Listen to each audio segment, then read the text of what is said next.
Judge ng Miss Universe noong 2023 na si Denise White inakusahan ng thigh owner na si Anne Jacra Jutatip ng pangmamanipula sa resulta ng Miss Universe pageant.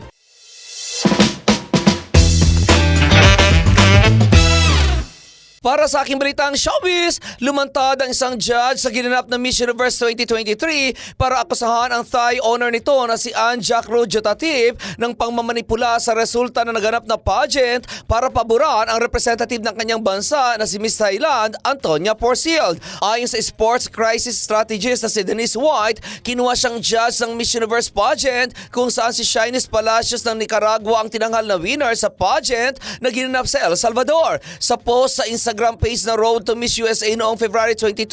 inalala ni White ang panahong nag-resign si Paula Shugart noong 2023 dahil pinipressure ito ni Jacra Jutatip na kailangan maisama sa top 5 si Miss Thailand kahit anuman ang mangyari. Sinay pa ni White na nakipagtalo si Shugart kay Jacra Jutatip kung saan sinabi umano nito na may say ang Miss Universe organization kung sino ang makakapasok sa prelims pero wala na itong say kung sino ang gusto ng mga judge na makapasok sa finals. Ngunit ininsist umano ni Jacra Jutatip na may magagawa siya kung kaya't umalis sa organization si Shugart bagamat may iba pa raw rason na maaaring lumitaw sa mga susunod na araw. Sinabi umano ni Shugart na ayaw nitong mapasama sa kahit na anong event ng Miss Universe na hindi fair at ethical. Kung matatandaan, naging second runner-up si Porcild noong nasabing taon habang pumasok lamang sa top 10 ang pambato ng Pilipinas na si Michelle D. Nilinaw naman ni White na bagamat pumasok sa final round ng pageant si Porcild, hindi naman umano na kompromiso ang kanilang pagja-judge at naging fair and square ang mga miyembro ng selection